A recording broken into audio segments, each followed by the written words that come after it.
atëherë u fokusova për të bërë një temë për trajtimin e dhimbjes postoperatore në pacientë që nështrohen në kirurgjisë kardiake. Te ky prezantim unë do mundohem të shpjegoj mekanizmat e dhimbjes, shkaqet e vërteta dhe komplikacionet gjithashtu në menaxhimin e saj, sa më të mirë. U përfol nga të gjithë prezantuesit e tjerë, pra ndoshta do duket që unë do vazhdoj të përsëris disa, sepse edhe mekanizmat e dhimbjes janë të njëjta, padyshim që edhe trajtimi medikament janë të njëjta, por luajtja me to dikon dhe të ndihmon pra në një kontroll sa më të mirë të dhimbjes. Unë do t'ju shpjegoj përsa i përket të gjithë jeni mjek e dini përqasja standarde përveç procedurat të tjera, pra stenotomia mediane është një nga përqasje standarde rutin në kirurgjin kardiake. Dhe pacientët të cilët i nështrohen pra stenotomis, duke qenë se është një procedurë agresive, dhimbja që shoqëron këtë pacient në pryllën postoperatore është shumë e rëndësishme. Pra është një problem më vete. Dhe është shumë e rëndësishme kontrolli saj për të pasur një recovery sa më të mirë dhe sa më të shpejt të këtyre pacientëve.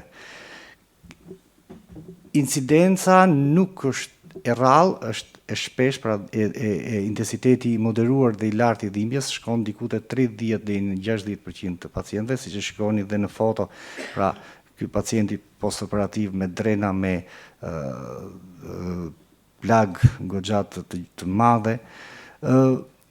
Piku i dhimbjes, pra që edhe pacienti e përjeton, është diku te 48 orë ose 72 orët e para. Pse është 48 orë 72 orë e para? Sepse të paktën 24 orë ose 48 orë të para, të themi, pacienti është akoma me analgjezin operatore, dihet që në kirurgjin kardiake ne përdorim doza shumë të larta të morfinikëve dhe duhet një kohë për të eliminuar sigurisht në pacientë të cilët kanë probleme, gjithmonë pacientët kardiak kanë probleme komorbiditet, qoftë renale, qoftë hepatike dhe të tjera, dhe sigurisht bashkëqyruar me dozat në varësi të qendrave, pra po ju bëj një përshkrim të shkurtër, pra deri në vitet 90 ka qenë një përqasje dozave shumë të larta të morfinikëve në periudhën operatore,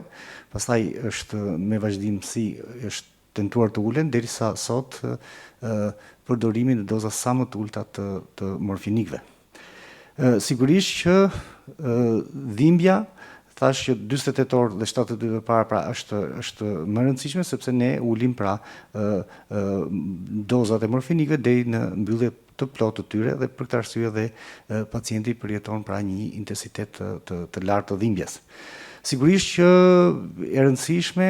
dhe jo e pakët është, siç foli dhe doktor Rudi në komentin e tij, pra kjo dhimbje nga akute mund të shndrohet në një dhimbje kronike, pra të bezdisë, pavarësisht se pacienti ka mbaruar operacionin, ky pacient vazhdon të ankohet për dhimbje, ajo që është dhimbje kronike dhe në shumë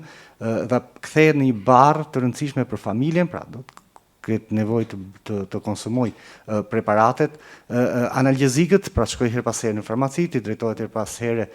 mjekut të bëhet i bezdisshëm për të emerat, por në fakt pacienti, kjo është dhimbja kronike, e cila duhet vlerësuar dhe duhet trajtuar pra që në fillim që mos të shndrohet në një dhimbje kronike.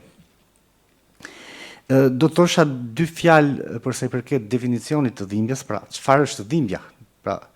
në mënyrë të përgjithshme. Organizata botërore e shëndetësisë e përkufizon e definiton dhimbjen si një ndjesi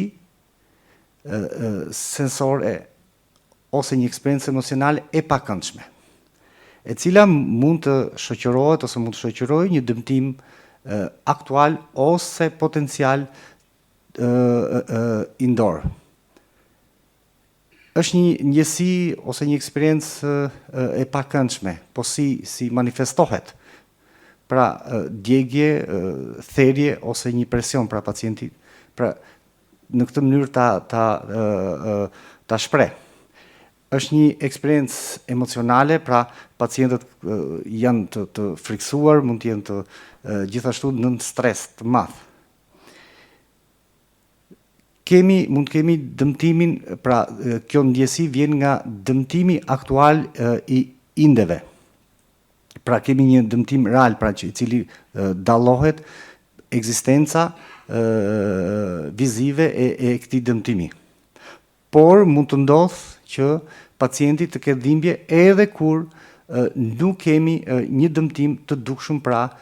por përsëri pacienti pra e ka këtë përjetimin, siç e tham, dhe në të tilla raste pra pacienti mund të ketë ose të ndjejë dhimbje. Një tjetër definicion, pra një nga organizata ndërkombëtare e cila merret me studimin e dhimbjes, që është ISPA, ka bërë një definim të dhimbjes, po si organizata botërore, sepse dhe ajo mbështetet tek shoqatat e rëndësishme specifike të emërtimit të patologjive, edhe kjo e konsideron një lloj si organizata botërore e shëndetësisë si një eksperiencë ose një ndjesi e pakëndshme, e cila shoqëron ose asociohet me një dëmtim aktual ose një dëmtim potencial të indeve. Dhimbja gjithmonë është një eksperiencë personale. Dikush e përjeton pra intensitetin më të lartë, dikush e përjeton të njëjtën intensitet dëmtimi në mënyrë të ndryshme, pra secili nga ne ka një përjetim të jo të njëjtë, perceptim jo të njëjtë të dhimbjes. Ajo influencohet nga faktorët biologjik, padyshim, psikologjik dhe faktorët e tjerë social, pra niveli social i pacientit. Dhimbja dhe nocicepsioni nuk janë të njëjta gjëra, pra nuk klasifikohen. Dhimbja në vetvete pra është një eksperiencë subjektive, ndërsa nocicepsioni është një proces neural që detekton, pra detektimi i stimulit të fortë, pra të një dëmtimi të caktuar. Çdo pacient që ka dhimbje duhet të respektohet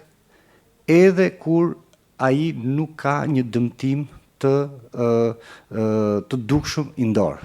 Pra, çdo pacient që ndjej dhimbje, ai ka një arsye, pra deri në momentin që neve e vërtetojmë pra që ky pacient pra është arsye tjetër për cilën ankohet, pra nuk është në vetvete pra dëmtimi indor. E tham dhe pak më sipër, pra në përkufizimin që dhimbja mund të ndodhi edhe kur neve ose pacienti mund të ankojë për dhimbje kur nuk kemi një dëmtim të dukshëm vizual indor.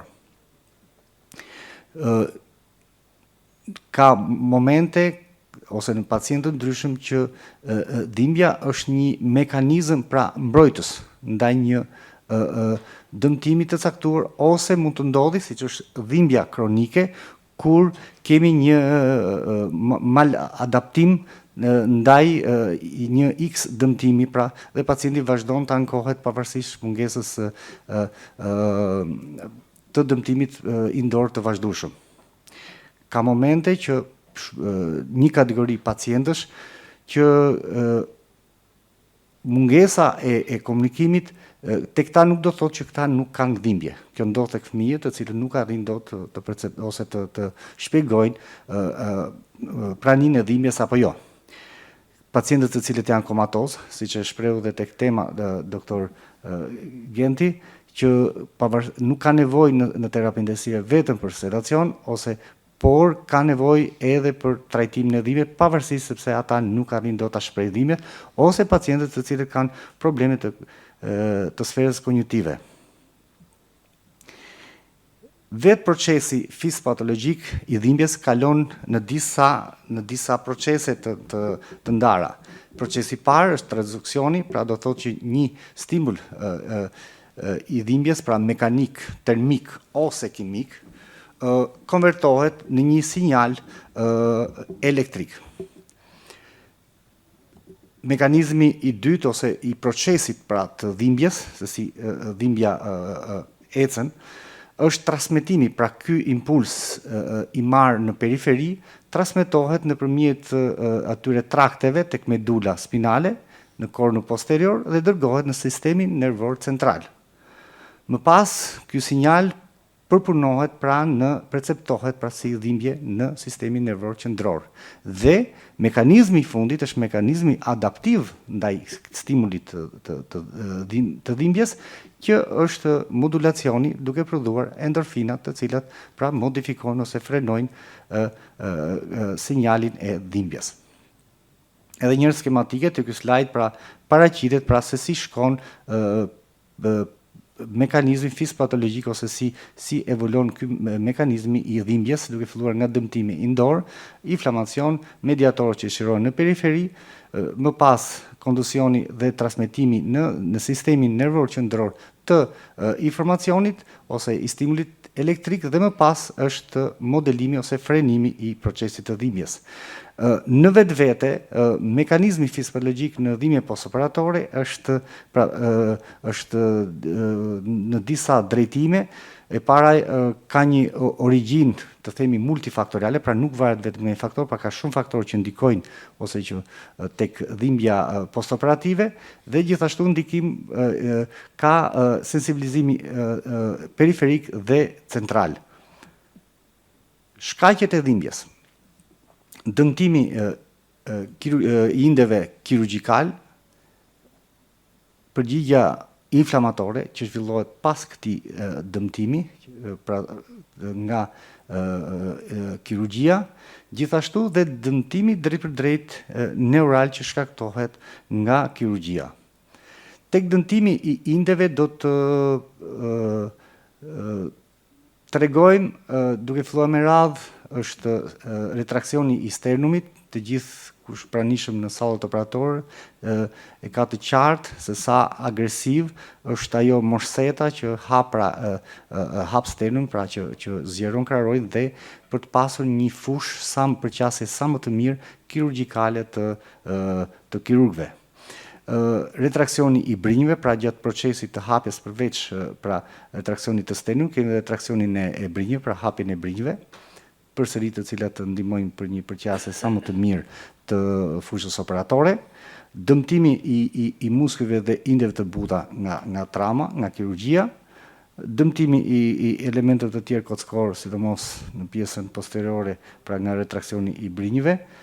Gjithashtu ndikon edhe vendosja e drenave, të cilat përdoren në hapësirën pleurale për të drenuar pra përmbajtjen në periudhën post-operatore. Është shumë e rëndësishme për të përmendur pra drenazhi, i cili pra tubat të cilat lihen në hapësirën pleurale, lihen nga 1 ose 2 ditë ose më shumë varësi të drenazhit, dhe këto kontribuojnë shumë për dhimbjen periudhën postoperatore. Rrisin prej vërtetës diskomfortin, sidomos pacientët kur kanë koll, kur bëjnë ekskasionet ose hapjet, pra nuk e lejojnë pacientit që të bëjnë hapje të mirë të pulmoneve, dhe duke ndikuar pra në funksionin respirator drejt për drejt. E rëndësishme tjetër në mekanizmin fizpatologjik të dhimbjes, padyshim që janë mekanizmat inflamator, pra përveç dëmtimit primar, siç ja shpjegova pak më sipër, kemi dhe dëmtimi nga ose themi që ndikon në dhimbje edhe elementët inflamator, pra shfaqje prodhimin e citokinave, edemës lokale dhe aktivizimit të nociceptorëve, gjithashtu dhe kemi sensibilizimin periferik, pra siç e shikoni edhe tek slajdi, si shkon ky mekanizëm për të nxitur ose për të ndikuar tek dhimbja postoperatore. Në fund, një element i rëndësishëm padyshim është dëmtimi i drejt për drejt që u ndodh nervave perifik, në rastin konkret nervave interkostal, të cilët gjatë retraksionit të qoftë brinjve, qoftë sternotomis, kemi dëmtim të drejt për drejt të nervave, gjithashtu edhe kjo dhimbje e cila persiston, mund kemi dhe një sensibilizim, pra duke shkuar impulsi, siç ju shpreha në fillim, edhe tek rrugët ose mekanizmat e dhimbjes, kemi edhe një sensibilizim central, i cili mund mbesi më vonë pra të kronizohet dhe të japi atë që ne i themi dhimbjes kronike tek këto pacientë. Përveç faktorëve të dëmtimeve indore, në dhimbje padyshim që ka dhe faktorë të tjerë që janë të rëndësishëm, është mosha e pacientit e avancuar, obeziteti, pra pacientët që janë obez sigurisht që ndikojnë në dhimbje, praninë e komorbiditeteve të tjera, siç është diabeti, ekzistenca e një dhimbje kronike të mbarshme, gjithashtu pacientët që janë me artrit reumatoid dhe këtu përsëri në dhimbje postoperatore pra ka një tjetër intensitet. Faktore përmendi dhe doktor Rudi janë faktorët psikologjik që ndikojnë jashtëzakonisht shumë, pacientë që janë anksioz dhe me depresion padyshim që janë pacientë më problematik pra qoftë për ta menaxhuar dhimbjen, qoftë për të menaxhuar në periudhën postoperatore, dhimbja katastrofike që mund të kenë këto pacientë pra një mos menaxhim i mirë, qofse neve në periudhën postoperatore kemi përdor vetëm sedacion, por pacienti nuk e ka kuptuar, pra se nuk do të thotë që një pacient që sedohet dhe s'ka dhimbje, pra tham ajo kategoria e pacientëve që janë qoftë komatozës të seduar mirë, por kjo dhimbje mund të shërbej pra në periudhën postoperatore si një faktor i rëndësishëm për të ndikuar pra në intensitetin e dhimbjes. Gjithashtu pacientë që kanë probleme të gjumit, pra një problem kronik, dhe këta pacientë kanë vështirësi në menaxhimin e dhimbjes në periudhën postoperatore. Folëm gjatë për shkaqet, folëm gjatë për dhimbjen, por cili është interesi ose implikimi i dhimbjes në klinikën e pacientit. E para njëherë, pra dhimbja e krarorit në periudhën postoperatore ndikon në instabilitetin hemodinamik të pacientëve. Pra, pacientët i ke në periudhën postoperatore, nëse ti nuk e menaxhon dhimbjen, ka një hemodinamik up and down, shkon sipër presioni, ulet e me radhë, ti nuk arrin të kontrollosh mirë, sepse pacientët i ke dhe me inotrop, mund të kesh infuzion me inotrop, dhe ti fillon ul inotropët, por në faktikisht është mos menaxhimi i mirë i dhimbjes, në moment që ti menaxhon dhimbjen, atëherë fillon rënja me herë e presionit dhe ti ke nevojë prapë të rrisësh. Pra, është e rëndësishme, pra ka një implikim të rëndësishëm dhimbja në instabilitetin hemodinamik të këtyre pacientëve. E dyta është disfunksioni respirator, siç e tham, pacientët që janë me drena, që kanë dhimbje, nuk bëjnë ekskursione të mira të mushkërive dhe si rezultat kemi dhe një pacienti mund të zhvillojë insuficiencë respiratore. Mund kemi çrregullime të metabolizmit, gjithashtu dhe shtim të qëndrimit të këtyre pacientëve në terapitë intensive dhe në spital, dhe një, siç e tham, dhimbja kronike, pra një kualitet të keq të jetës, pra pacientit vjen pas X kohe ose her pas herë në spital dhe ta ankon për atë dhimbjen. Ju përmenda disfunksionin respirator, pra pacientët kanë vështirësi pra nuk bëjnë koll, pra nuk arrin dot të nxjerrin sekrecionet, bëjnë për shkak të arsye të një mos ekskursionit të mirë, si që shikoni pjesën e majtë dhe në grafin që shifet në slide, pra nuk kemi një hapje të mirë të mushkërit, pra kemi atelektaz. Gjithashtu nga mos kolle mirë, ekspektorat i mirë sekrecioneve, atelektaza kemi dhe zhvillimin e shpesh të infeksiones si që është pneumonia dhe që e komplikon më shumë pacientit pra ta zgjat periudhën qëndrimit në terapi intensive, përdorimin më të madh të antibiotikëve dhe qëndrim sa më të zgjatur në spital. Përveç thash pacientit që kemi zgjuar, kjo mund të ndikojë që pacientin ta mbaj dhimbja edhe gjatë në terapi intensive, sidomos në respirator, pra ti nuk arrin ta ekstubosh dot pacientin për shkak të mos kontrollit të mirë të dhimbjes, pacientët nuk bëjnë volume të mira antidali, nuk bëjnë respiracione adekuate dhe ti detyrohesh pacientin ta sedosh, të zgjasësh periudhën pra postoperatore dhe qëndrimet sigurisht në respirator dhe në terapi intensive. Përveç pjesës respiratore, ju a thash, janë dhe implikimi në aparatin ose në sistemin kardiovaskular dhe shumë i rëndësishëm ky, kemi pra një rritje të sistemit të aktivitetit sistemi simpatik, pacienti mund të bëjë takikardi, hipertension, gjithashtu rrit nevojat për oksigjen nga miokardi, që kjo është shumë e rëndësishme pacientët që bëjnë bypasse, pra janë pacientë që gja janë me vujtje dhe që kërkojnë nevoja shumë të larta të oksigjenit, pikërisht e këta mund kemi edhe dëmtim të miokardit ose infarkt, ose zgjerim të zonës së infarktit. Të tjera komplikacione kardiake janë të lidhura aritmia, iskemia, siç ja përmenda, kardiake, gjithashtu dhe në fillim ja përmenda dhe ajo instabiliteti hemodinamik. Padyshim e fundit fare, dhimbja, siç u shpreha, është përveç këtyre efekteve respiratore kardiake, ka edhe mund të shndrohet në një dhimbje kronike dhe nuk është e pakë incidenca, mund të shkojë 20 deri në 30% të rasteve, duke ndikuar pra në kualitetin e jetës.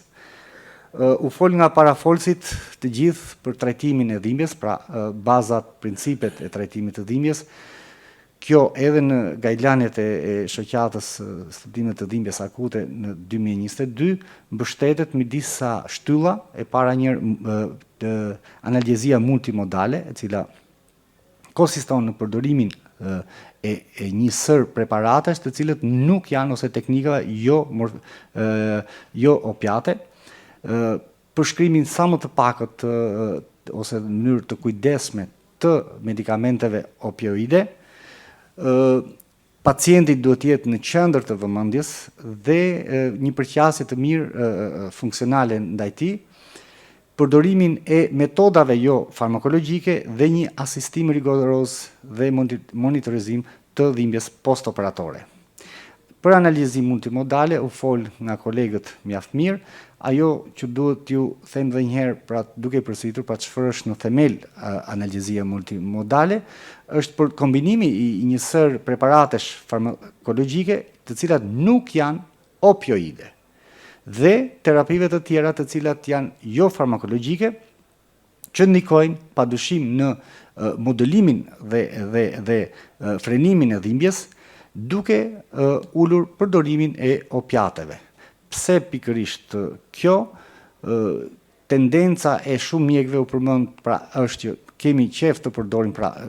analgezia me opiate është e mirë, por ekziston rreziku i efekteve anësore, gjithashtu dhe një varësie në periudhën postoperatore që nuk është e pakët në vendet të zhvilluara. Tek preparatet të cilat përdoren pra në më të zakonshmet kemi paracetamolin, gjithashtu dhe antiinflamatorët jo steroid, por dhe analgina, por duhet kihet parasysh sidomos tek paracetamoli, përdorimi i tij në pacientët të cilët kanë probleme hepatike ose insufisiencë hepatike, nivele të larta të transaminazave, duhet përdoren me kujdes dozat. Gjithashtu duhet pasur kujdes me përdorimi antiinflamatorëve, sepse gjithë pacientët të cilët i nënshtrohen kirurgjisë kardiake janë me komorbiditete, sidomos probleme renale, pra me azot krahat të rritur, funksion të prekur renal, duhet ketë kujdes sepse përdorimi antiinflamatorëve mund ta precipitojë insufisiencën renale. Një alternativë e mirë në trajtimin, sidomos përdoret në neurokirurgji, por jo vetëm, është dhe përdorimi metamizolit ose analginës si analgezik që është shumë i mirë në periudhën postoperatore. Përveç preparatet më sipër që përshkruajmë, kemi dhe preparatet ndihmëse, të cilat nuk janë drejt për drejt, por modifikojnë dhimbjet, siç janë ketamina, që mund të jepen në formë infuzioni, lidokaina, gabapentinoidet, gjithashtu dhe dexametazoni, por me shumë kujdes sepse shumica e pacientëve kardiak janë dhe diabetik dhe mund të kemi një prishje ose ketë kujdes për nivelet e glicemisë, ndjeket kujdesshme. Unë do t'ju bëj një prezantim të një studimi i cili është botuar në shoqatën Cardiothoracic Surgery e vitit 2014, që bën një krahasim midis një grup pacientësh trajtuar me multimodal analgezi dhe grupi tjetër trajtuar me morfinik doza më të larta, dhe si konkluzion të ky studim për atë çfarë duhet të përdorim, pra duhet të përdorim analgezi multimodale apo morfinikët, është parë në këtë që analgjezia, pra kemi analgjezi shumë të mirë me regjimin me multimodal, krahasuar me atë me morfinik, dhe gjithashtu shoqërohet, pra në këtë studim, pra shoqërohet, insiston që kemi komplikacione më të mëdha në periudhën postoperatore, siç janë vomit ose të vjellat ose nauzea, në grupin e pacientëve të cilët përdorin pra dozat e morfinikëve në doza më të larta se sa ato që kombinohen multimodale me doza të ulta të morfinikëve. Një ndër elementet e rëndësishëm për trajtimin e dhimbjes postoperatore, padyshim që është analgjezia regionale, duke përdorur bllokjet, u përmendën përpara nga prezantuesit, bllokjet paravertebrale, përshkrimi me shumë kujdes, pra shumica e mjekëve kanë ose pëlqejnë të përdorin, të përshkruajnë opiatet në periudhën postoperatore, por rekomandimet duhen përdorur me doza, pra një përshkrim të kujdesshëm këtyre në periudhën postoperatore. Pra, dozën më të ulët të mundshme. Periudhën sa më të shkurtër, pra është shumë e rëndësishme pra të përdorin periudhën sa më shkurtër, dhe të përdoren preparate që kanë qëllim të menjëhershëm dhe të evitohen preparate që kanë qëllim të vonshëm të morfinikëve. Gjithashtu duhet patjetër që gjithkohën të jetë monitorizuar, të përshkruar dhe t'i shpjegohet pra pacientëve përse ose përshkrimi i dozave të ulta të preparateve morfinike. Sigurisht që midis shumë arsyeve që numëruam për të mos i përdorur preparatet morfinike, por preparatet morfinike kanë ose indikacione që jemi detyruar t'i përdorim në trajtimin e dhimbjes në periudhën postoperatore. Kanë për vërtetës një efikasitet shumë të lartë të dhimbjes në periudhën postoperatore. Pacienti nën morfinik ruan një hemodinamik stabile, gjithashtu të ndihmojnë, sidomos në periudhën e parë kur pacienti është nën drena, për të aktivizuar, pra për të kontrolluar mirë dhimbjen dhe për të aktivizuar shpejt këto pacient. Sigurisht kanë dhe njëherë po i ripërmend efektet anësore, sepse po duket sikur jemi në debat për përdorimin të madh të morfinikëve, por siç kanë efektet e mira, kanë dhe efektet anësore përdorimi i morfinikëve, siç janë depresioni respirator, prandaj duhen parë me kujdes, është komplikacionet të postoperatore që janë të vjellat, është nauzea, konstipacioni që shoqëron dhe delirimi, sidomos në pacientë në moshë të kaluar. Ekziston rreziku pra i varësisë nga këto preparate gjatë përdimit periudhën postoperatore dhe duhet kihet shumë kujdes, sidomos qendrat të cilat punojnë me analgjezik me short action, siç është remifentanyli, dhe në periudhën postoperatore duhet kihet shumë kujdes sepse kemi ato që quhet paradoksal hiperalgjezia, që shkaktohet pra nga ndërprerja e menjëhershme e morfinikut me efekt të shkurtër, siç është remifentanyli. Pra duhet patjetër që ti paraprakisht kesh një kontroll të mirë me preparate të tjera alternative të dhimbjes në periudhën postoperatore. Është shumë e rëndësishme në rekomandim, pra në qendër duhet padyshim që të jetë pacienti dhe një përqasje të mirë funksionale. Çfarë do thotë? E para njëherë duhet që pacienti të rehabilitohet sa më shpejt, pra të lëviz, të ecë dhe të bëj një respiracion adekuat në periudhën postoperatore. Duhet patjetër që pacientit t'i shpjegohet pra pse ne përdorim njërin teknik apo teknik tjetër për trajtimin e dhimbjes dhe përfitimet që mund të ketë nga kjo lloj vendimarrje. Gjithashtu duhet patjetër që të kemi dhe një edukim të mirë pacientëve, pra duhet pacientët përpara të shpjegohet pra cilët janë pritshmëritë, a do ketë dhimbje, sa do jetë intensiteti i dhimbjes dhe çfarë mund të përdoren pra për të trajtuar dhimbjen. Në fund është shumë e rëndësishme, u përmendë nga doktor Rudi, që përveç masave të themi qoftë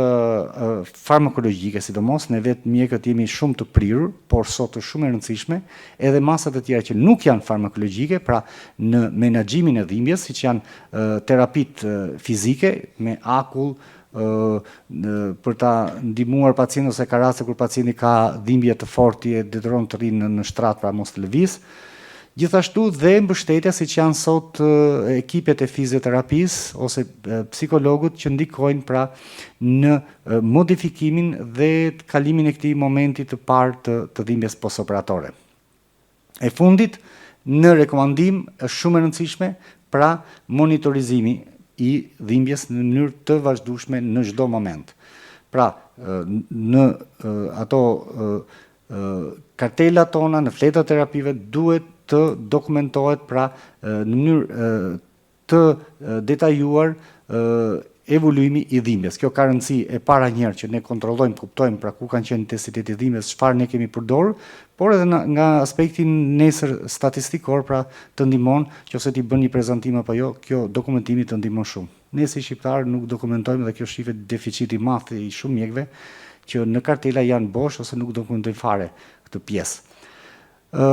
Monitorizimi, siç ja thash, i efikasitetit të dhimbjes, gjithashtu dhe i efekteve anësore, sepse të gjitha preparatet kanë efektet e tyre anësore, duhet shumë kujdes për të titruar pra dozat e analgjezikëve. Sigurisht me shumë rëndësi ka ajo që ja thash, pra parandalimi i dhimbjes, pra sidomos në periudhën operatore. Pra nëse ti nuk e përdor dozat ose nuk e kontrolluar mirë dhimbjen në periudhën operatore, sigurisht kjo do të transmetohet në periudhën postoperatore dhe këtu në rekomandim i vihet shumë pesh pra kontrollit të dhimbjes ose parandalimit të dhimbjes postoperatore. Përsa i përket vlerësimit të dhimbjes, pra si vlerësohet dhimbja, e përmendën dhe kolegët e mi, janë disa shkallë të pacientë sidomos që janë zgjuar, është më e lehtë të bëhet vlerësimi. Është vlerësimi sipas shkallës NIRS, vlerësimi sipas shkallës VAS dhe vlerësimi në dinamik i dhimbjes. Gjithashtu edhe evoluimi i saj, pra si ecën kjo dhimbje në dinamik. Edhe kjo shkalla e vlerësimit sipas shkallës NIRS, jo shpjeguan dhe kolegët e mi, vlerësohet nga 0 deri në 10 pikë, pacienti pyetet pra shkallën e dhimbjes në mënyrë të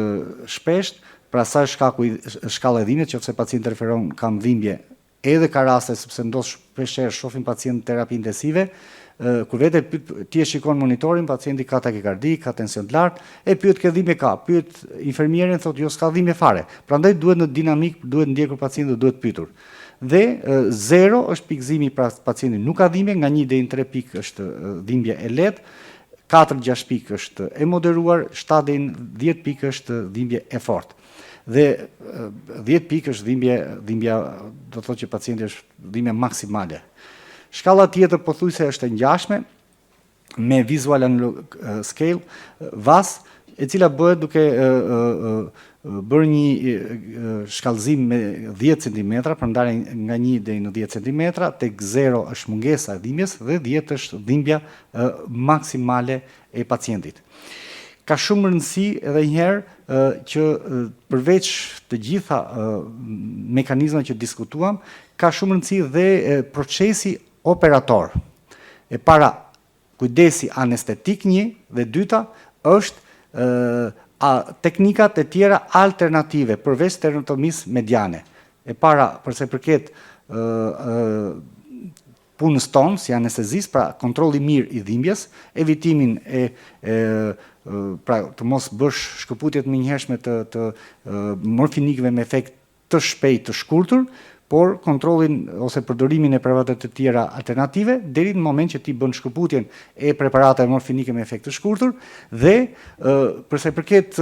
aspektit kirurgjikal, padyshim që janë sot teknikat minivazive që po zhvillohen shumë herë, të cilat përmendim mini tarokotomin e majt ose të djathtë, mini sternotomit dhe përdorimin e endoskopik ose kirurgjisë robotike që sot në vendet e zhvilluara për fat keq në Shqipëri është e pamundur për shkak të aksesit pra kostove të larta, numrit pacientëve të vegjël dhe mundësitë ekonomike që ne kemi të ulta. Dhe ajo që ka shumë vlerë, do t'ja përmend, është besoj që ka një tipzim të kirurgëve që tentojnë të bëjnë koagulacion të zgjatur, pra në thonjza e djegin pacientin. Edhe kjo sigurisht ndikon në periudhën postoperatore, pra këta kanë frikë për hemostazën, përdorin një katorizim të egzageruar dhe kjo do përkthehet më mbrapa, padyshim që në dhimbje me të gjitha ato sekelat e veta. Do të thosha 2 fjalë në protokollin e klinikës tonë, ne bëjmë kardiokirurgji, sigur kemi pacient dhe në periudhën postoperatore ne përdorim pra multimodal terapi, që përdorimin në ditën e parë, pra ne përdorim morfinikën, e kemi si opsion së bashku me paracetamolin dhe një antiinflamator, ose kur pacienti ka probleme të renale, ne përdorim alternativ analgin ose metamizolin. Në ditën e dytë ndërpritet morfina dhe përdoret antiinflamatori së bashku me paracetamol dhe pastaj në ditën e vazhdim kalohet vetëm me paracetamol nga goja deri në momentin. Nuk përdorim për vërtetës analgjezi regionale. Dhimbja në vetvete është një